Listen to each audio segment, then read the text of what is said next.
Hi hello. ഇന്നപ്പോൾ രാവിലെ ജോലിയൊക്കെ തീർത്തിട്ട് ഒരു ചായയൊക്കെ ഇട്ട് പ്രകൃതി ഭംഗിയൊക്കെ ആസ്വദിച്ച് അങ്ങനെ വന്നിരിക്കുകയാണ്. നമ്മുടെ കോഴിക്കൊക്കെ തീറ്റ കൊടുത്തു, വെള്ളം വെച്ച് കൊടുത്തു, കുറച്ച് വിമലകളൊക്കെ ഒഴിച്ച് കൊടുത്തിട്ടുണ്ട്. അത് കഴിഞ്ഞിട്ട് ഇന്നലത്തെ കുറച്ച് ഫുഡിൻ്റെ വേസ്റ്റും ബാക്കിയൊക്കെ എല്ലാം കൂടെ എടുത്ത് വിരവി എടുത്ത് അതും കൂടെ വെച്ച് കൊടുത്തു. രാവിലെ എല്ലാ കിളികളും എല്ലാം ഭയങ്കര ബഹളമായിട്ടൊക്കെ നിൽക്കുന്ന സമയമാണ്. അങ്ങനെ നമ്മുടെ നന്ദിനി കുട്ടിക്ക് വെള്ളവും വൈക്കോലും ഇട്ട് കൊടുത്തു. തൊട്ടപ്പുറത്ത് ശങ്കരൻ നിൽപ്പുണ്ട്. ശങ്കരനും വൈക്കോലും കുറച്ചിട്ട് കൊടുത്തു. ക്ലീനിങ്ങൊക്കെ കഴിഞ്ഞു. ഇനി ഉച്ചയ്ക്ക് കറക്കാൻ നേരത്തൊന്ന് പോയി നോക്കിയാൽ മതി. ബാക്കിയൊന്ന് വൃത്തിയാക്കി ഒന്ന് കഴുകിയിട്ട് കഴിഞ്ഞാൽ കറക്കാനുള്ള ടൈമാവും. പിന്നെ നമ്മുടെ കൂടിൻ്റെ പണി നടക്കുന്നേ ഉള്ളൂ.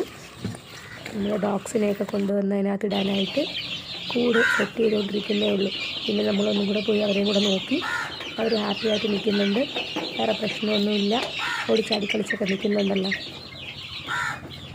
ഇനി അത് കഴിഞ്ഞിട്ട് ഇനിയിപ്പോൾ രാവിലെ എല്ലാവരും ജോലിയും കഴിഞ്ഞു. ഇനി കുറച്ച് നേരം കഴിഞ്ഞ് ഒരു ഉച്ചയ്ക്കൊക്കെ ആകുമ്പോഴത്തേക്കും ജസ്റ്റ് ഒന്ന് വന്ന് ബാക്കി ഒരു നേരത്തെ ഫുഡ് കൊടുക്കണം. പിന്നെ കറക്കാനുള്ളത് വൃത്തിയാക്കണം. നമ്മുടെ പപ്പീസ് ഇവിടെ നിൽപ്പുണ്ട്.